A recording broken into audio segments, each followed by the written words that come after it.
மதுரையில் கடந்த சில தினங்களுக்கு முன்பு பள்ளி மாணவன் கடத்தப்பட்ட வழக்கில் தேடப்பட்டு வந்த முக்கிய குற்றவாளி ஹைகோர்ட் மகாராஜாவை தூத்துக்குடி தனிப்படை போலீசார் கோவையில் கைது செய்துள்ளனர்.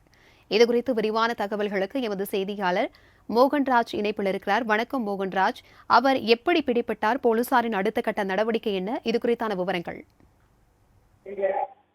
நிச்சயமாக பிரபாபதி, தூத்துக்குடியில் வழக்கு விசாரணைக்கு அழைத்துச் சென்று திரும்பும் பொழுது காவல்துறையினரை தாக்கிவிட்டு தப்பி ஓடிய கைதியும் மற்றும் பிரபல ரவுடியுமான ஹைகோர்ட் மகாராஜா வழுக்கி விழுந்து இடது கை முறிவு ஏற்பட்ட நிலையில் தூத்துக்குடி தனிப்படை காவல்துறையினர் 4 மாதங்களுக்கு பிறகு கைது செய்து விசாரணை நடத்தி வருகின்றனர்.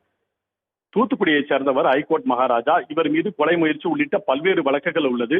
இதைத் தொடர்ந்து விளாத்துக்குளத்தில் நடைபெற்ற ஒரு கொலை முயற்சி வழக்கு தொடர்பாக இவர் பேரூரணி சிறையில் அடைக்கப்பட்டுள்ளார்.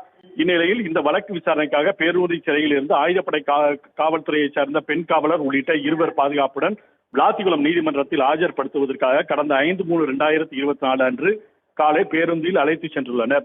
விளாத்திக்குளத்தில் நீதிமன்றத்தில் ஆஜர்படுத்திவிட்டு பின்னர் 5/3/2024 அன்று மாலை பேருந்து மூலம் தூத்துக்குடி புதிய பேருந்து நிலையத்திற்கு ஹைகோர்ட் மகாராஜாவை காவல்துறையினர் பாதுகாப்புடன் கூட்டி வந்துள்ளனர். பின்னர் தூத்துக்குடி புதிய பேருந்து நிலையம் வந்து பின்பு மினி பேருந்து மூலம் பழைய பேருந்து நிலையம் செல்வதற்காக புதிய பேருந்து நிலையத்திலிருந்து நடந்து செல்லும்போது கைதி ஹைகோர்ட் மகாராஜா தான் மறைத்து வைத்திருந்த மிளகாய் பொடியை பாதுகாப்புக்காக வந்திருந்த காவல்துறையினர் கண்ணில் தூவிவிட்டு தப்பி ஓடியுள்ளார்.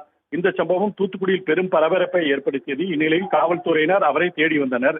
இந்நிலையில் கடந்த சில நாட்களுக்கு முன்பு மதுரையில் சிறுவன் ஒருவனை 2 கோடி ரூபாய் கேட்டு ஆட்டோவில் கடத்திய வழக்கில் முக்கிய குற்றவாளியாக சேர்க்கப்பட்டு ஹைகோர்ட் மகாராஜாவை காவல்துறையினர் தேடி வந்தனர்.